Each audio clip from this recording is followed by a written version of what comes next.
A lição de número 8 tem por título A Resposta Cristã à Violência Urbana. A resposta de Deus para esse assunto que é tão atual na nossa nação, no nosso estado, na nossa cidade, como também em todo o mundo. E eu quero já ler um texto da palavra do Senhor que está no livro do profeta Oséias, no capítulo de número 4, livro do profeta Oséias, capítulo de número 4, para nós vermos o quanto Deus ele está perceptível a esse assunto da violência. O capítulo 4 do livro do profeta Oséias vai registrar com veemência aquilo que o Senhor Deus ele tem visto. Diz assim o texto sagrado: o Senhor tem uma contenda com os habitantes da terra, porque nela não há verdade, nem amor, nem conhecimento de Deus. O que só prevalece é o perjurar, mentir, matar, furtar e adulterar. E há arrombamentos e homicídios sobre homicídios. Por isso a terra está de luto e todo o que mora nela desfalece, com os animais do campo e com as aves do céu, e até os peixes do mar perecem. Oséias capítulo 4, do versículo 1 ao número 3. A situação em que o profeta ele enfoca, com o passar dos anos, nós encontramos uma situação exatamente como o profeta descreveu há muito tempo atrás. É por isso que a lição de número 8 desta faixa etária dos jovens vem mostrar uma realidade. Uma realidade. Porém, o título diz a resposta cristã para esse problema, a violência. A resposta cristã. Então, para nós chegarmos nessa resposta, eu quero, juntamente com você, que está me ouvindo, mostrar, primeiramente, a perspectiva bíblica sobre a violência. Vamos ver como surgiu, de que forma que aconteceu. E o nosso manual de pesquisa, número 1, é a palavra do Senhor. Quando nós olhamos para a Bíblia, nós vamos encontrar na Bíblia, a palavra do Senhor, o início da violência na terra. E a Bíblia vai mostrar que esse tema ele está presente todos os dias nos jornais, nos noticiários, nos debates políticos, nas conversas do dia a dia. Há uma onda crescente de violência. Ela vai tomando conta, tirando a paz, a segurança e a tranquilidade. Nós vivemos hoje uma verdadeira cultura de violência. É por isso que a palavra do profeta Oséias, que eu acabei de ler, ela é uma palavra atual. Ela é uma palavra atual. O objetivo deste estudo é chamar a atenção para as causas tristes e as consequências da violência, mas também resgatar a fé na possibilidade da vinda de um novo tempo, a vinda de um novo tempo, um tempo de justiça e de paz. Nós temos esperança, sim, apesar de a violência se multiplicar, nós temos esperança. Então nós vamos para a Bíblia, a palavra do Senhor, para o livro do Gênesis. E lá no livro do Gênesis, nós vamos ver o primeiro episódio de um ato brutal de violência, atingindo a família. Nós vamos encontrar Caim matando o seu irmão Abel. Um ato violento. Era o fruto do pecado agindo no seio de uma família. Gênesis 4, do versículo 1 a 16, nós vamos encontrar a história de Abel e de Caim. A crescente degeneração, ou seja, progressivamente a terra foi se tornando cada vez mais violenta, até mesmo ao ponto de um dos descendentes de Caim cometer violências e ainda assim se vangloriar, se exaltar diante de tamanha atrocidade, ferindo pessoas e fazendo daquele ato um louvor para si próprio. É a verdadeira perda da noção de uma realidade, o avanço da violência na terra. Aquela geração de Caim, os filhos de Caim, apesar de muito inteligente, pessoas dedicada extremamente às descobertas, dedicada às culturas, eles se tornaram um povo degenerado.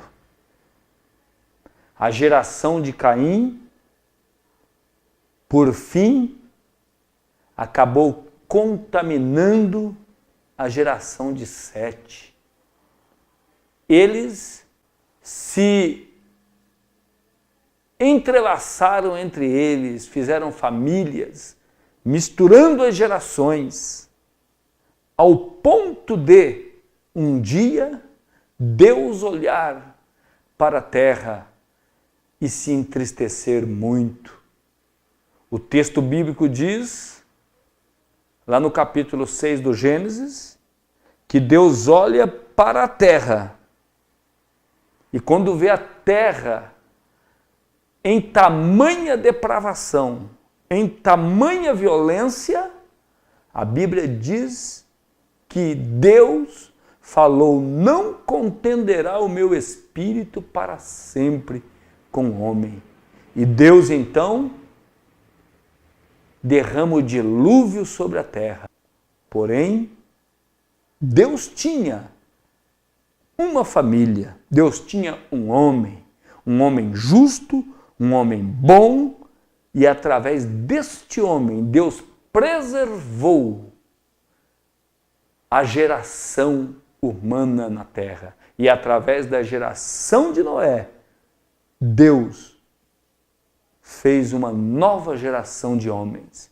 Porém, o dilúvio foi a aplicação do juízo de Deus sobre uma terra violenta.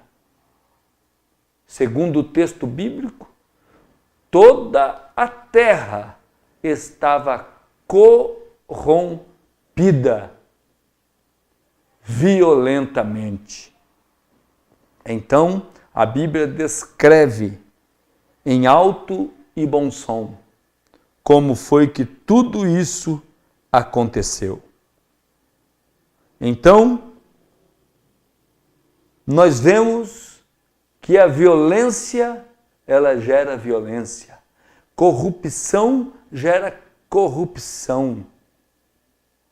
É como diz a Bíblia, um abismo chama o outro.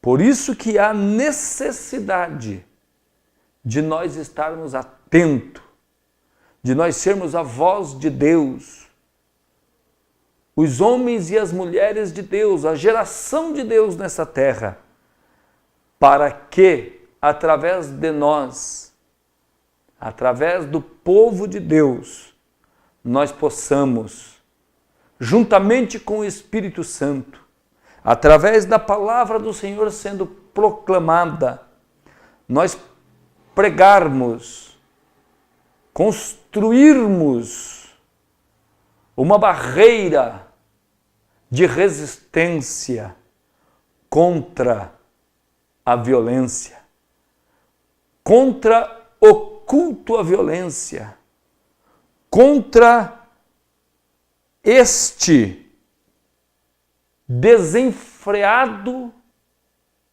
e maléfico posicionamento contra Deus, contra a palavra de Deus, contra a vontade de Deus. Então nós estamos vendo através da Bíblia como foi que tudo isto aconteceu. Necessário se faz que nós observemos na palavra de Deus que o pecado está dentro do homem. O homem não precisa se esforçar para fazer maldades. Há uma natureza caída. É por isso que o homem necessita, o homem precisa, o homem carece das misericórdias do Senhor, da intervenção do Senhor. O homem carece de socorro da parte do Senhor. Somente o agir de Deus, somente o trabalhar de Deus, a ação do Senhor na vida de um homem, de uma mulher, é que consegue fazer com que o homem ele tome um novo posicionamento, tome uma nova forma de vida, através da salvação, através de Jesus Cristo. A Bíblia diz que o Espírito Santo passa a habitar no homem. E então o Espírito Santo habitando no homem muda o posicionamento do homem. Agora o homem, como diz a Bíblia, que matava, não mata mais. Que roubava, não rouba mais. Que cometia delitos, não comete mais. É bem verdade que não são todos os que praticam tais atrocidades.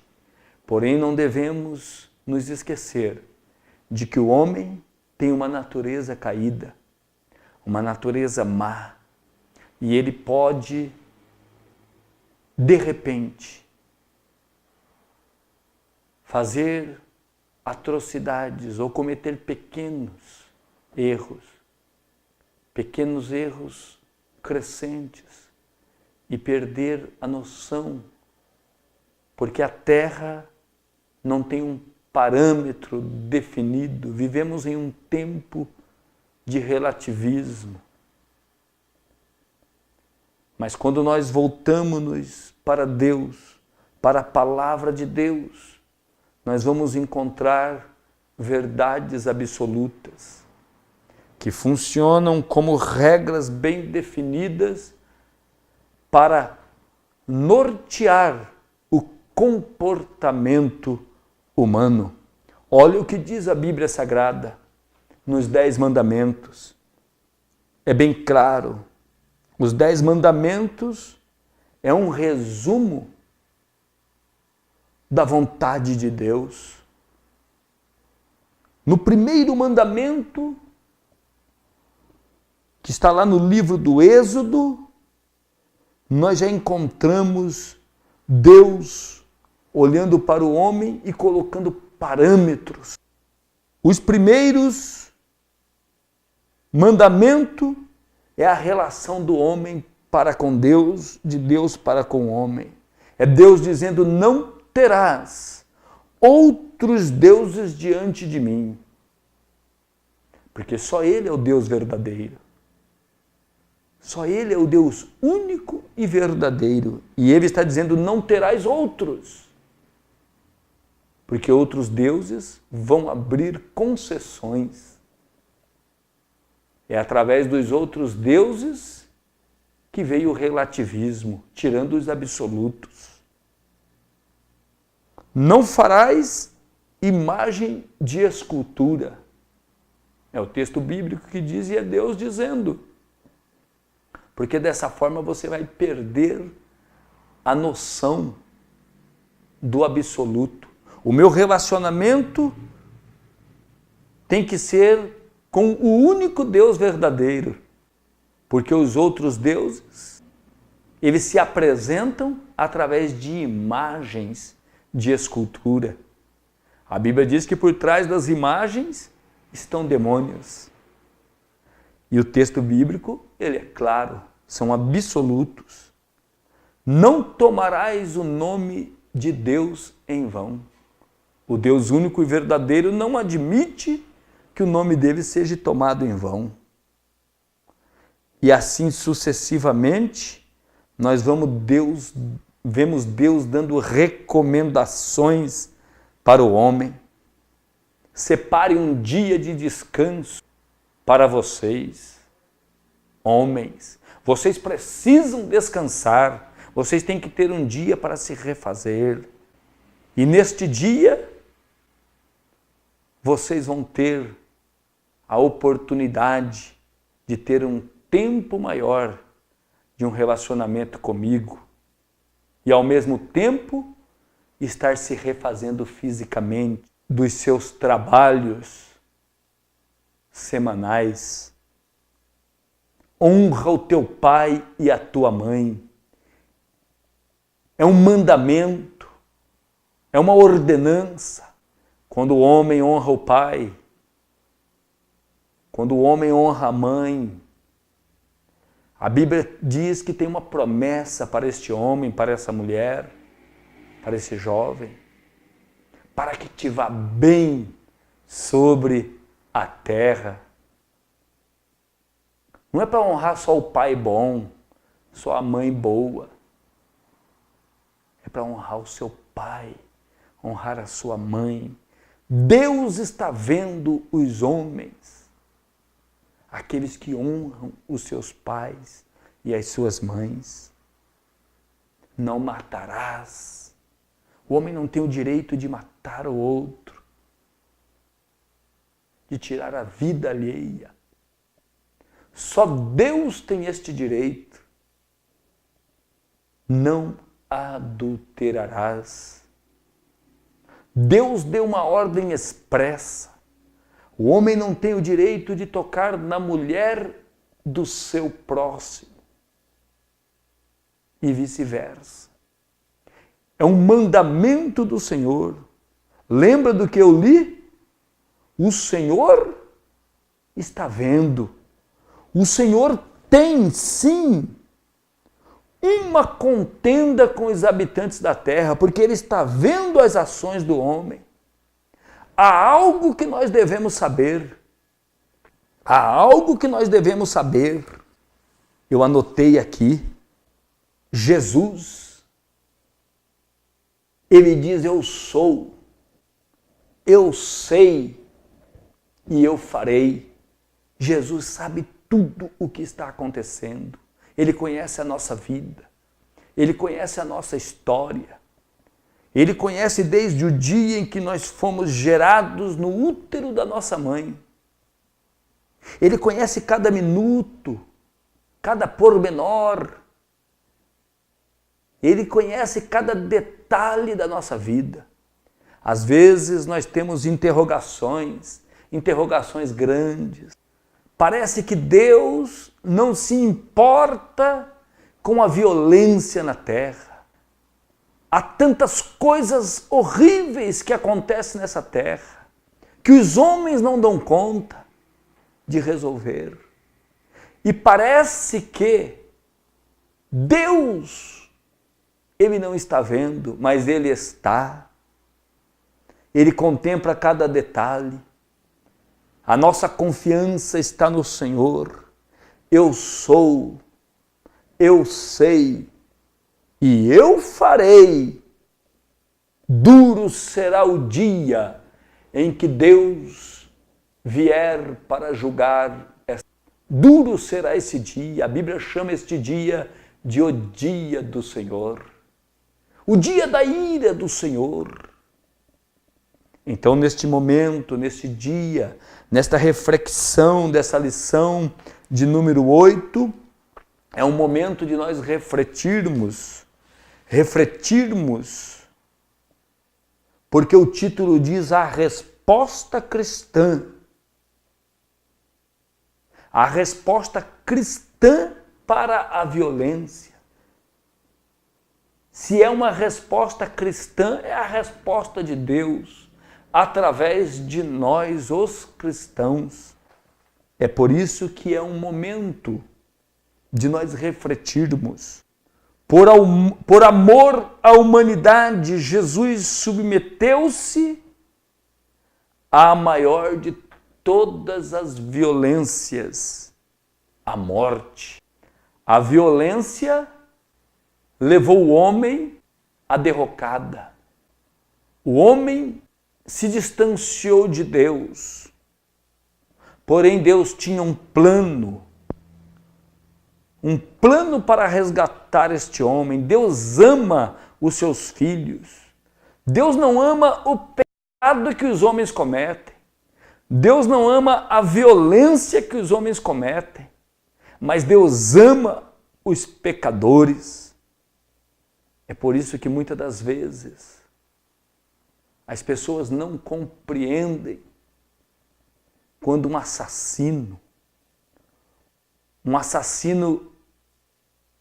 violento, quando um ladrão, um homem que comete atrocidades, ele se converte ao Senhor. As pessoas não compreendem.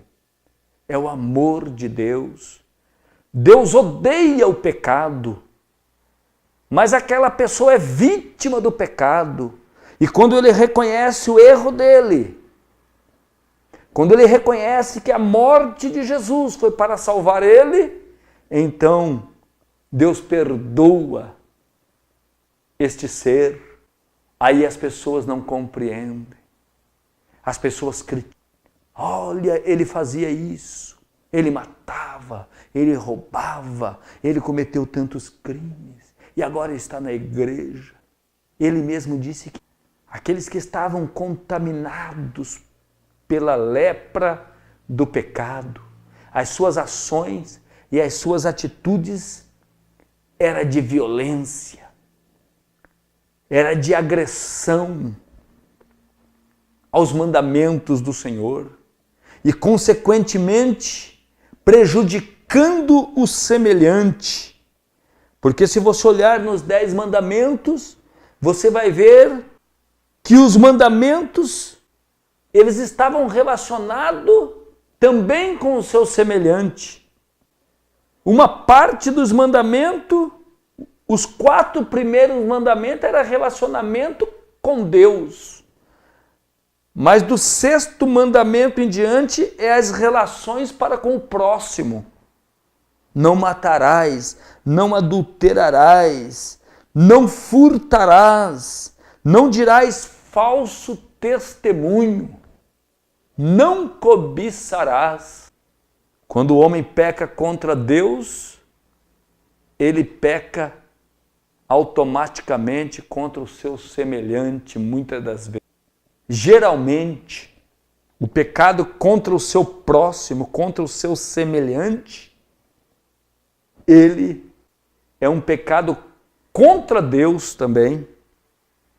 E aqui nós vemos, dentro deste teor bíblico, Deus mostrando que ele tem um plano. O plano dele foi concretizado na pessoa de Jesus. Há uma solução, há um meio de escape, há recuperação, há uma forma de mudança. Só Deus pode fazer isso. É um milagre, é um milagre. É por isso que a igreja do Senhor, ela investe no ministério da palavra, no ministério do ensino, seja no rádio, na televisão, no culto, na praça, na rua, através desta mídia, através de você que vai ministrar a palavra do Senhor, lá na sua igreja, você professor, você que está ouvindo. Deus quer te usar. Ele quer te usar como um canal, como um instrumento, porque a terra, ela está violenta, mas há solução. O poder público e a violência urbana é nosso próximo tópico. Aqui na revista tem alguns exemplos de cidades violentas. E aqui tem a cidade de Nínive.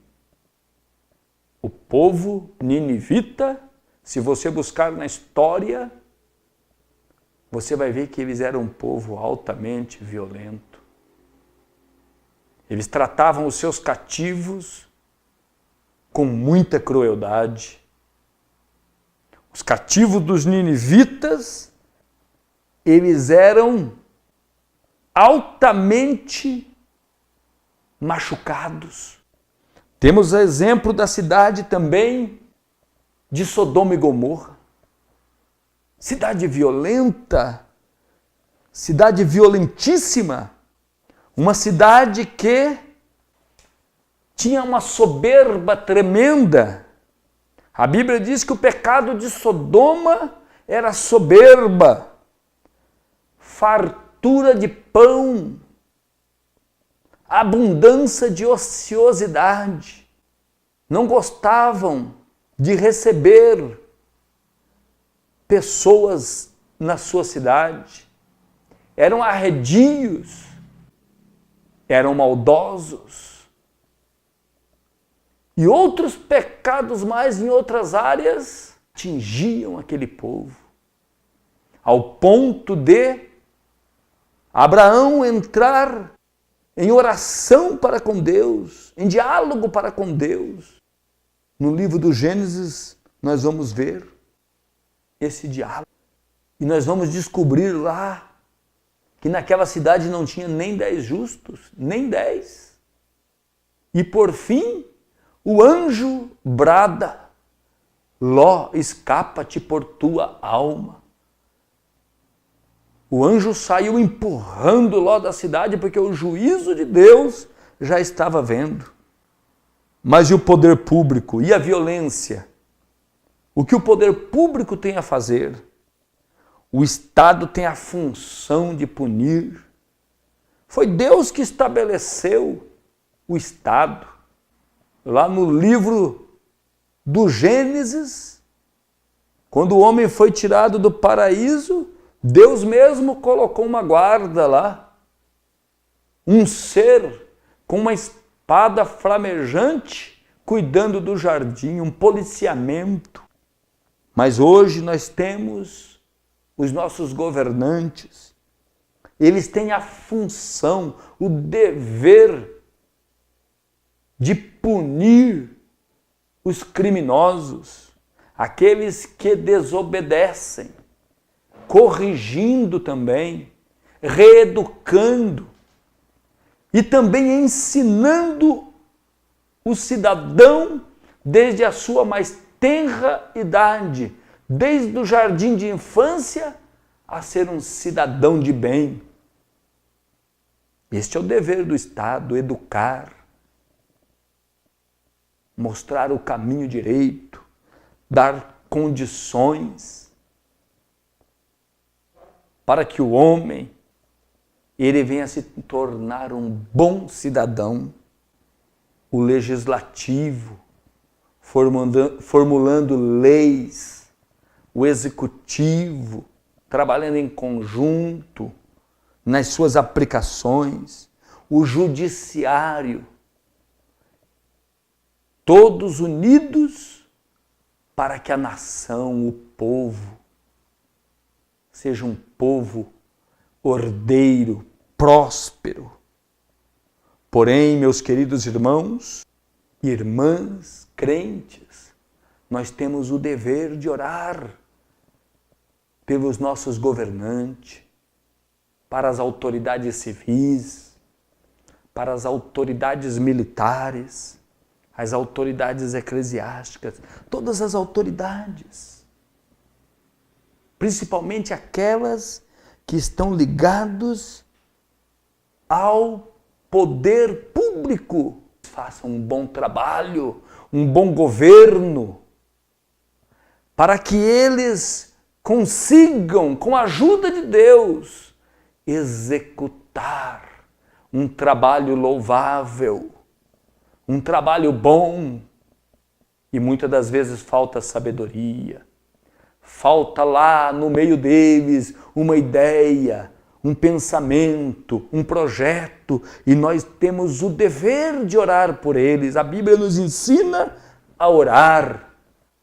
Vivemos num país democrático, sim, em que o povo tem voz. Mas nós que somos crentes, além da voz, nós temos que falar com Deus, seja na escala do município, do estado, na federação toda.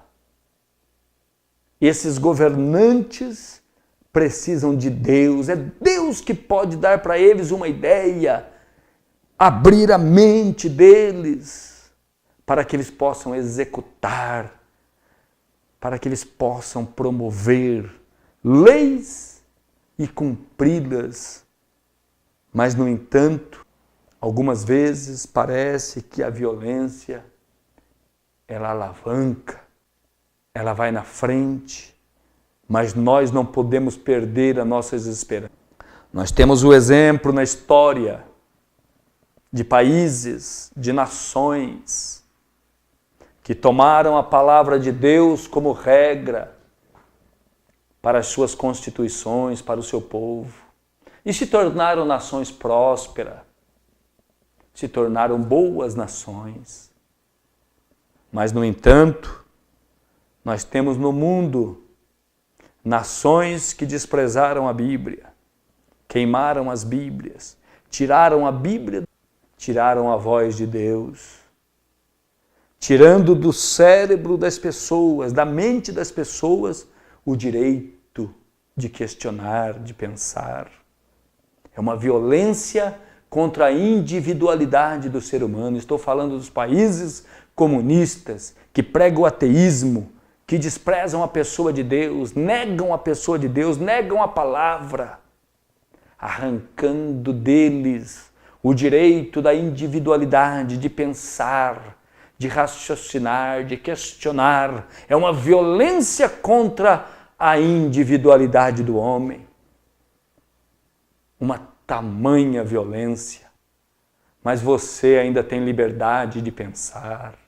Você tem a liberdade de falar de Deus, de falar do Evangelho, da palavra, a palavra que transforma, que muda, que alicerça pessoas, estrutura famílias.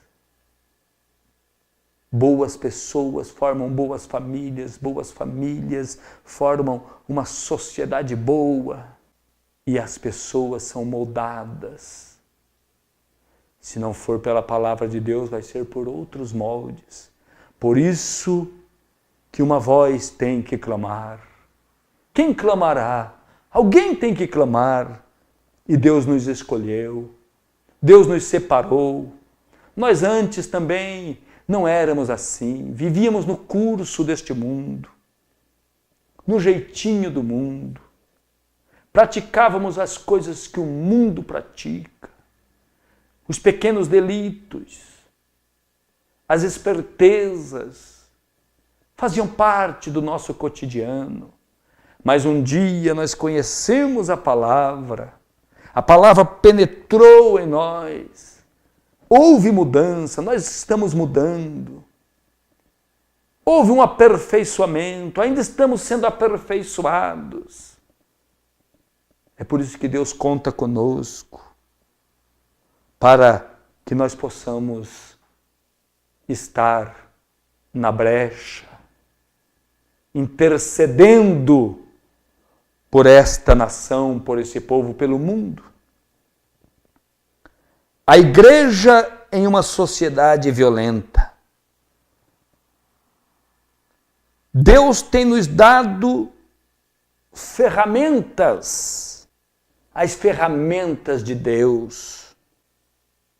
Nós temos condições como crentes, como servos de Deus, como mente de Deus, de fazer um trabalho como sal da terra e luz do mundo, enfrentando a violência urbana, através da palavra de Deus, nós recebemos as instruções. Através do poder do Espírito Santo, nós temos vigor, coragem, poder de Deus, para nos posicionarmos contra este mundo violento, este mundo que prega a violência. Analisando o texto em que nós temos aqui na revista, em Lucas 10, capítulo 30, 37, nós vamos ver aqui a passagem em que Jesus conta a parábola do bom samaritano. A parábola do bom samaritano, Jesus contou para responder a uma pergunta: quem é o meu próximo? Quem é o meu próximo? Então Jesus, ele conta esta parábola, uma linda parábola, de um homem que sofreu violentamente na mão de assaltantes. E nós olhamos para esta parábola e tiramos lições preciosas, lições maravilhosas. O seu próximo é alguém que carece da sua. O seu próximo depende de um ombro amigo, de uma mão estendida. E neste mundo contemporâneo, nesse mundo em que nós estamos vivendo, Deus, Ele conta conosco. Ele conta conosco porque muitas das vezes as pessoas precisam. Aqui na parábola do bom samaritano, o bom samaritano, ele aplica medicamentos emergenciais, toma aquela pessoa caída na estrada da vida, coloca sobre a cavalgadura e leva até uma estalagem, um hotel, um lugar onde ele podia permanecer até se recuperar.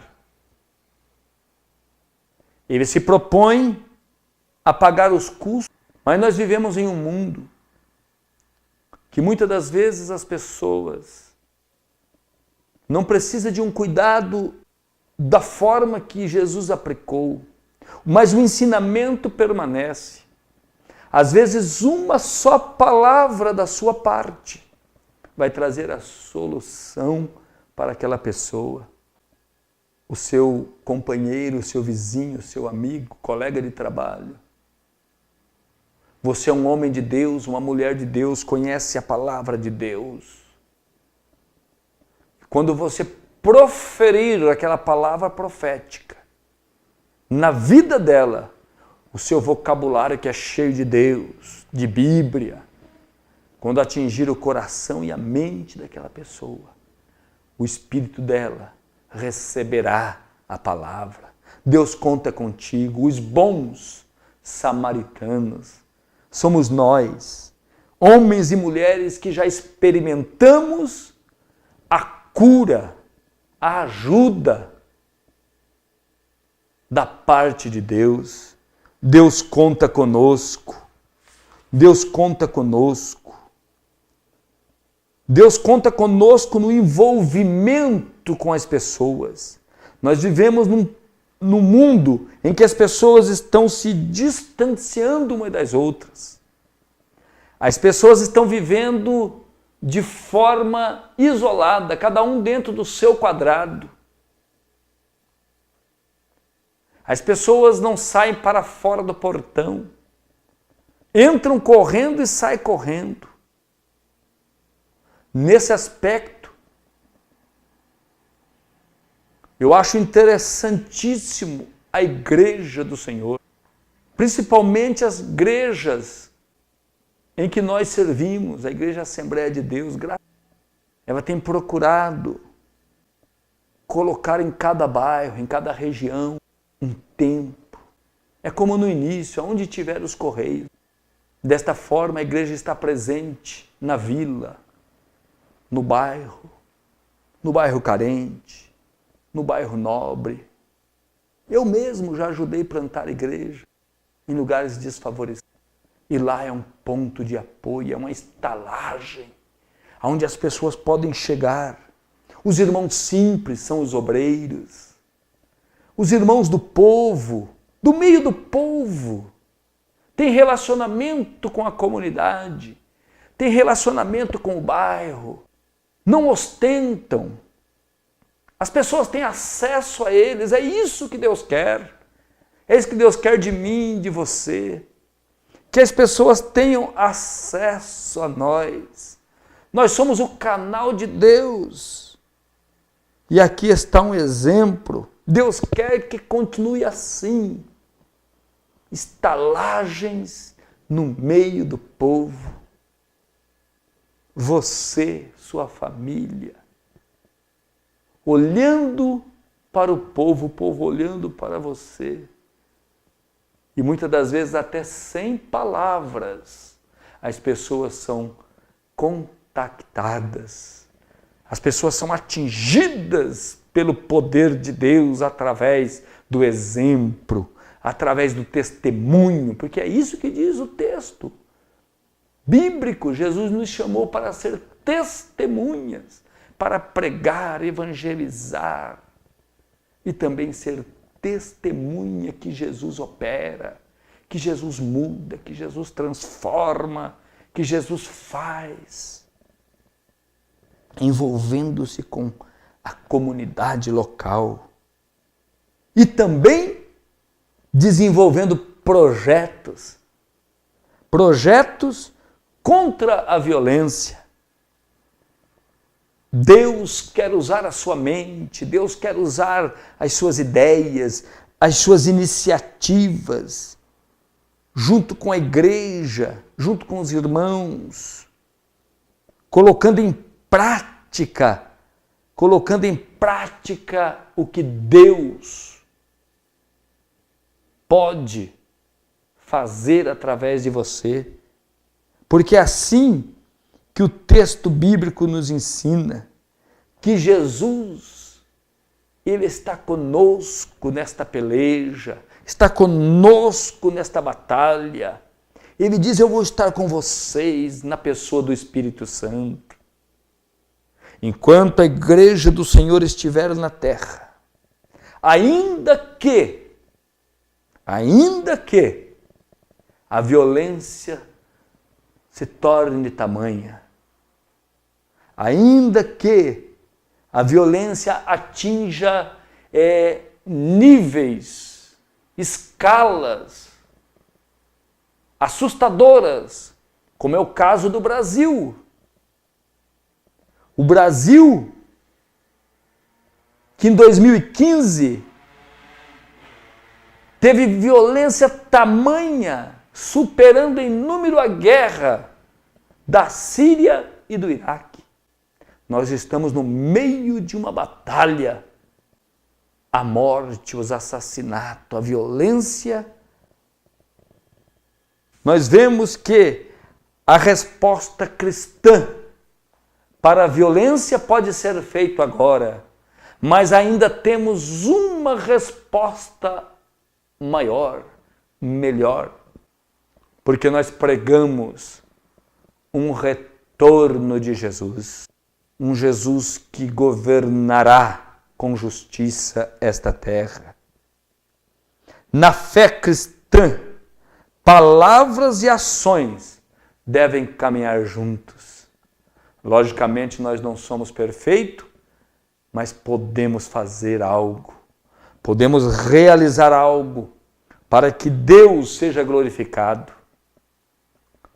Nós não temos condições de somente falar com palavras e ficarmos tranquilos. Temos que tomar iniciativa, que através, jovem, desta lição, nós possamos buscar na palavra do Senhor recursos para que Ele possa realizar através da nossa vida o que Ele deseja. A Bíblia diz que um dia Deus, Ele revelará sua glória. Isaías capítulo 60, versículo 18. Nunca mais se ouvirá de violência. Então existe uma esperança. Nesta terra nós somos limitados, nesse estágio, mas chegará um dia em que nunca mais, é a Bíblia que diz, nunca mais se ouvirá de violência no reino de nosso Senhor e Salvador Jesus Cristo. Que Deus em Cristo vos abençoe